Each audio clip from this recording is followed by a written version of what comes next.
नमस्कार, KCN news में आपका स्वागत है। आज हम आम आदमी पार्टी के कोषाध्यक्ष राजेंद्र कश्यप से क्षेत्रीय मुद्दों पर सीधी बात करेंगे। राजेंद्र जी, खबर कंट्रोल न्यूज में आपका स्वागत है सर। सबसे पहले जानने के लगातार पेट्रोल डीजल के जो लगातार दाम बढ़ते जा रहे हैं, इस पर आपकी क्या राय है?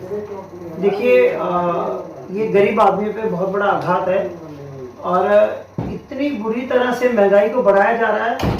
और आप देखिए, कोई इसको बोलने वाला नहीं है। विपक्ष को बिल्कुल नपुंसक बना दिया है और विपक्ष इसमें कुछ बोलने लायक है ही नहीं, बोल ही नहीं पा रहा कुछ भी।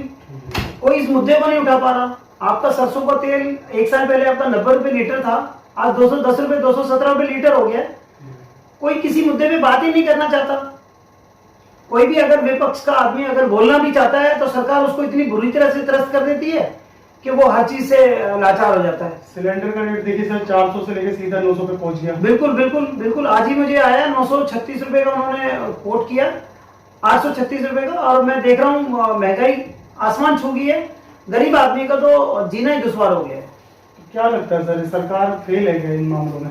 देखिए, सरकार सिर्फ इमोशनल बेस पे सरकार चल रही है। सिर्फ एक कि हम हिंदू हैं और ये एकमात्र ऐसी पार्टी है जो हिंदुओं का भला चाहती है। ऐसा कुछ नहीं है। हम अपनी व्यवस्था के अनुसार सब एक बराबर हैं। कोई हिंदू, कोई मुस्लिम, कोई सिख, कोई ईसाई, कोई ऐसा नहीं है कि वो अलग है। और सबको बराबर की हमारे यहाँ अवसर दिए गए हैं और सब बराबर तरीके से अपने कमा खा रहे हैं। किसी तरह की कोई वो नहीं है ऐसी प्रॉब्लम। सर, आपसे जान लेंगे जो वो सरकार चल रही है मोदी जी की, तो मोदी चला रहे हैं, अडानी या अंबानी चला रहे हैं, जिस तरह की व्यवस्था आ जाए देश के अंदर? देखिए, मेरा तो मानना ये है कि सरकार कुछ बड़े पूंजीपतियों के हाथ बिकी हुई है। और आप देखिए, दिल्ली की सीमाएं सील पड़ी हैं। हमें किसी भी तरह से बाहर जाना होता है तो हमें 5-5, 10-10, 20-20 किलोमीटर का राउंड करके गलियों में से निकल के जाना होता है।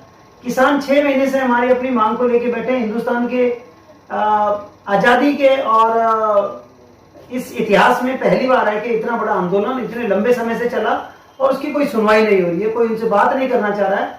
जो मुद्दे मेन मुद्दे हैं, उन मुद्दे पर कोई बात ही नहीं करता है। बाकी इधर उधर की बातें करते हैं कि आप ये कर लीजिए, हम ये कर देंगे, आप 1.5 साल के लिए इसको रोक दीजिए, हम उस पर दोबारा से विचार कर लेंगे। ऐसा कुछ नहीं होने जाने वाला। और ये लोग किसी तरह से सरकार के जितने भी नुमाइंदे हैं, वन मैन शो काम चल रहा है। और वन मैन शो में जो पीएमओ से काम होता है वो सब कुछ नीचे तक होते चला जाता है। कोई अधिकारी, कोई भी मंत्री बिना पोर्टफोलियो के काम कर रहे हैं। कोई ऐसा वो नहीं है कि पोर्टफोलियो पे काम हो रहा। आपसे जान लेंगे सर, दिल्ली कैंट के नागल में दुष्कर्म किया गया 9 साल की बच्ची के साथ, इससे क्या कहेंगे आप? देखिए, ये हमारे समाज के लिए एक बहुत बड़ी भत्सना मैं करूंगा इसकी। और इस तरह के लोगों को कड़ी से कड़ी सजा, जो भारतीय संविधान देना चाहता है, जो संविधान में लिखा है, वो उनको कड़ी से कड़ी सजा मिलनी चाहिए। और मैं भी एक निम्न परिवार से हूं और निम्न जाति से हूं। मैं चाहूंगा कि ये जिस किसी का भी दोष है उसको जल्दी से जल्दी फास्ट ट्रैक कोर्ट में भेजा जाए और फास्ट ट्रैक कोर्ट से उनको सजा दी जाए, ताकि उनको अपना अंजाम पता लगे कि इस तरह के गलत करने वाले लोगों का अंजाम क्या होगा। दिल्ली सरकार की तरफ से 10 लाख की हेल्प की जाएगी, इससे क्या कहेंगे आप? बिल्कुल, हमारे मुखिया माननीय केजरीवाल जी ने सबसे पहले एक्शन लिया। और आप मानोगे, उनका स्टेज जब वो संबोधित करने जा रहे थे तो उनका स्टेज गिर गया, स्टेज पूरा क्रश कर गया, कुछ लोगों को चोट आई। उससे भी वो नहीं डरे। उनके सुरक्षा कर्मियों ने उनको जैसे ही बचाया तो उनके प्रोटोकॉल में उन्होंने कहा कि सर ये प्रॉब्लम होगी, अब तुरंत वापस अपने सीएम हाउस चलें। लेकिन अरविंद जी ने कहा नहीं, मैं जिस काम के लिए आया हूं उस काम को पूरा करके जाऊंगा। और ये उनकी कर्तव्य निष्ठा थी, उनकी ईमानदारी थी। और उन्होंने अपने आत्म सम्मान को जागृत रखा और उसके परिवार से जाके मिले और मिलके उन बच्चों को, उनके परिवार को सांत्वना दी और उनको कहा कि अरविंद केजरीवाल और उनकी पूरी की पूरी टीम उस परिवार के साथ दिन रात रहेगी। किसी तरह की भी प्रॉब्लम आएगी तो हम लोग मिलकर उनकी सहायता करेंगे। दिल्ली सरकार की तरफ से जो वकील होंगे वो भी कह रहे हैं कि हम वकील करेंगे जितने से हो सके। बिल्कुल बिल्कुल, 13 लोगों की टीम अरविंद केजरीवाल जी ने मनोनीत कर रखी है। और टीम के जो मुखिया हैं उनको आते ही उन्होंने मैसेज दे दिया और वो उनका केस टेक ओवर करेंगे। और सुप्रीम कोर्ट में जो निर्भया केस जिन्होंने लड़ा था उनसे भी हमारी बातचीत चल रही है, वो भी इसमें पार्टिसिपेट करेंगे। और उनकी कानूनी जितने भी दाव पेच होंगे उनको बहुत अच्छी तरह से सूक्ष्म तरीके से लेके चलेंगे और उनको कड़ी से कड़ी सजा दिलाएंगे। सर अब बात कर लेते हैं आपके वार्ड की। वार्ड में सफाई व्यवस्था कैसी है? क्षेत्रीय निगम पार्षद का कैसा काम है? क्षेत्र की जनता बदलाव चाहती है। देखिए मैं बेसिकली 17 जनरेशन हमारी होगी, 17 पीढ़ी होगी, पालम का बासिंदा हूँ और पालम 360 का जो प्रतिनिधित्व करने वाली संस्था है, मैं उसका मेंबर हूँ। पालम की जो दादादेव कमेटी है, दादादेव मंदिर जो सभी धर्मों के लिए प्रतिष्ठित है पालम में, मैं उसकी कोर कमेटी का उनका मेंबर हूँ। और जिस तरह से हमारे पालम गांव की जो सफाई व्यवस्था है वो एक तरह से बिल्कुल जीरो है। उनके लोग जो सफाई से रिलेटेड या किसी और काम के लिए भी हम लोगों के पास आते हैं, हमारी बहन भावना गौड़ उनको सोल्यूशन देती हैं। और हमने जो अपनी एजेंसियां हैं, सरकारी एजेंसी है, वो सारी पूरी पालम वार्ड में लगा रखी है कि पालम वार्ड का बिल्कुल जो भी कंप्लेंट आता है उनको मैं डायरेक्टली देखता हूं और अपने विधानसभा के कार्यालय से उसको हम कंसर्न अधिकारी तक भेजते हैं और उसको बिल्कुल शट आउट कराते हैं। नगर निगम बिल्कुल नपुंसक काम कर रहा है, कोई सफाई व्यवस्था नहीं है, कोई किसी तरह से मतलब लोग आते हैं 2-2 दिन में तो झाड़ुएं लगती हैं। झूड़ा जो जितना जूठन और कूड़ा पड़ा होता है वो 2-2 दिन में तो उठता है। अगर किसी के थ्रू अगर काउंसलर से बात करें तो कहते हैं सर उठ जाएगा, आपको क्यों जल्दी है। सर जैसे आप आरोप लगा रहे हैं नगर निगम बिल्कुल काम नहीं करी, बिल्कुल सही में काम नहीं कर रही, लेकिन हम सूत्रों की माने तो क्षेत्र में पानी की भयंकर समस्या बनी जिसपे भावना गौड़ जी बिल्कुल ध्यान नहीं दे रही। इस पे क्या कहेंगे आप? देखिए ये जिस किसी ने भी आपको इसके बारे में बताया ये 100% गलत है।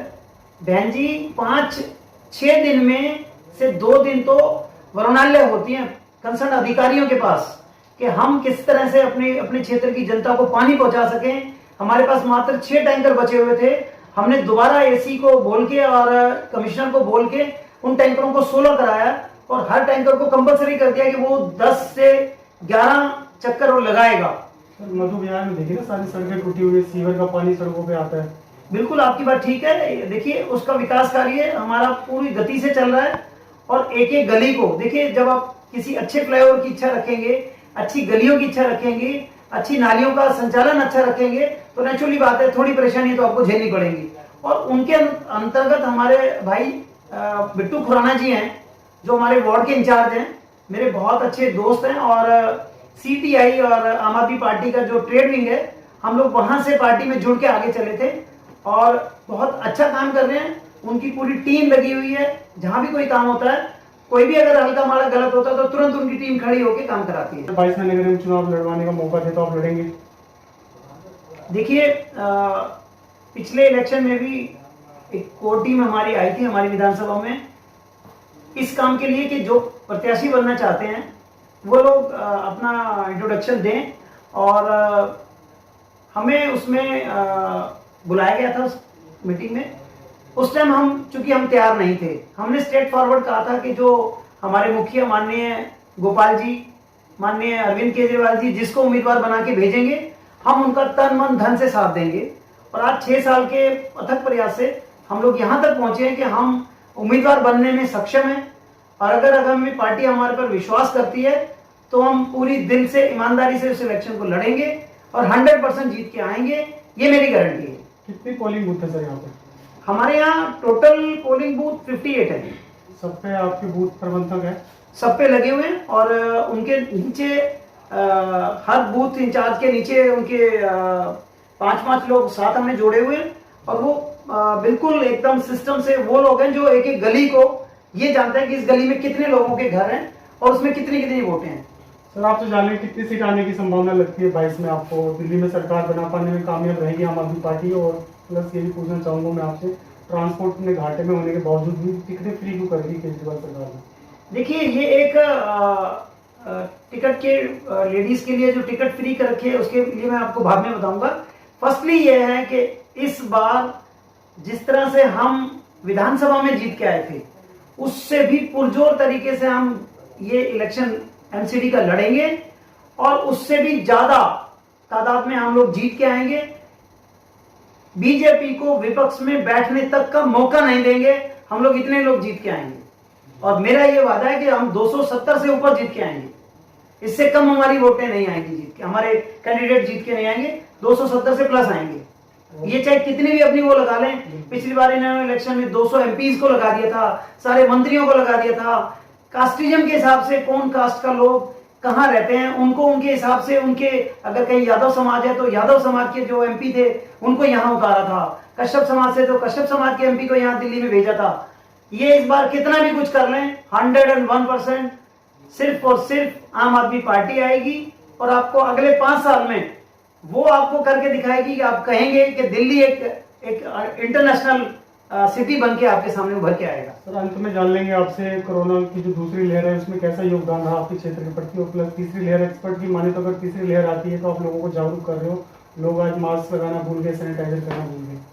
नहीं देखिए ऐसी बात है, मैं आपको आपकी इस सबसे पहले तो मैं आपके चैनल का बहुत बहुत धन्यवाद दूंगा कि आपने ग्राउंड रियलिटी को आके यहाँ जाना। मैं फेज 1 से जिस दिन से कोविड-19 का प्रभाव दिल्ली में आया था, मैं डे फर्स्ट से लगा रहा था और पूरी की पूरी कोविड-19 की जो पहली लहर थी, जो दूसरी लहर थी, दोनों लहरों में मैं एक भी दिन अपने घर अपने बच्चों के पास दिन में नहीं रुका। सुबह मैं 8 बजे निकल जाता था पहली लहर में, और माननीय हमारी मुखिया बहन भावना गौड़ जी ने मुझे डे फर्स्ट से लगा दिया था कि क्योंकि जितनी भी हमारी टीम है उस टीम में मैं अधिकतर जितने भी पदाधिकारी हैं मैं उनमें सबसे सीनियर हूं।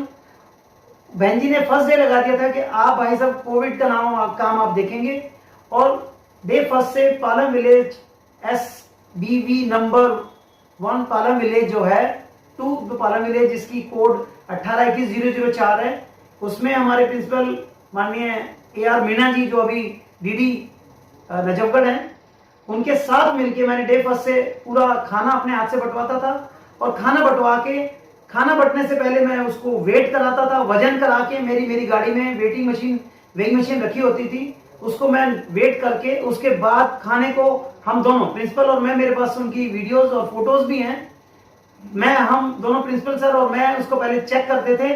जब उसकी क्वालिटी चेक हो जाती थी उसके बाद हम पब्लिक तक वो खाना भेजते थे।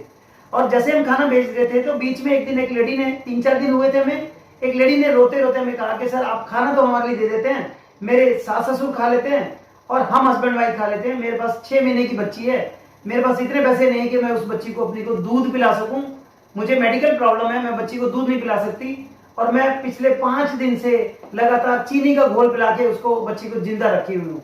उस दिन प्रिंसिपल सर और हमने तुरंत डिसाइड किया कि इस तरह के बच्चों की जो परेशानी है उनको भी देखा जाए, और प्रिंसिपल सर के सहयोग से मैंने ओपन अनाउंस किया कि कोई लेडी जिसका बच्चा न्यूली बॉर्न टू 2 ईयर है, दूध पीता बच्चा है, वो लोग अलग से निकल के मुझे अपने नाम और फोन नंबर दे दें, और उन बच्चों के लिए हम डेली खाना देने के बाद मदर डेयरी का एक टोकन हम परचेज करके लाते थे, और उन टोकनों को उन लेडीज को हम बांट देते थे। वो शाम को अपने बच्चों के लिए रात का दूध, चूंकि रात में बच्चा ज्यादा रोता है, तंग करता है, तो बच्चों के लिए वो दूध लेके जाती थी, और सुबह जब वो बच्चे का दिन तक उसका दूध में काम चलता था, शाम को आके फिर हमसे वो दोबारा टोकन ले जाती थी। ऐसी 200 से ऊपर लेडीज थी। हमने 5 लेडीज से जिस दिन हमने शुरू किया, सिर्फ 5 ऐसे परिवार थे जिनको हम दे पाए, और वो धीरे धीरे करके 200 तक चले गए थे। हम उनको बराबर उनको दूध का टोकन देते और वो मदर डेयरी से जाके अपना दूध लेके आते थे। और जो लास्ट वो था, हमने लास्ट में 26 या 29 के आसपास उस टाइम पे ईद थी, तो ईद पे हमने ईद का भी ऐसा प्रोग्राम किया कि ईद पे भी हमने सब के सब जितने लोग वहाँ अवेलेबल थे उस टाइम पे, जो मुस्लिम फैमिली थी उनको हम, चूंकि उनका शाम का रोजा खोलने का टाइम होता था, तो उनको पहले बुला के हम उनको दूध का टोकन देते थे ताकि वो टाइम से जाके अपना रोजा खोल सके, अपने बच्चों को दूध दे सके।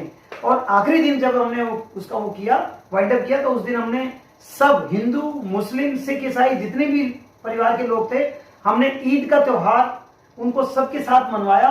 सबको हमने आधा किलो दूध का टोकन दिया, उसके बाद में उनको सेवियां दी, ड्राई फ्रूट के पैकेट बनवाए, और वो हमने सबको उस डे को, लास्ट डेट को हमने सबको बांटा, और सबको खुशी खुशी कहा कि आप लोग अपना सेफ्टी रखें, 2 गज की दूरी रखें, मास्क लगा के रखें, और सोशल डिस्टेंसिंग के साथ हैंड वॉश को बार बार करते रहें।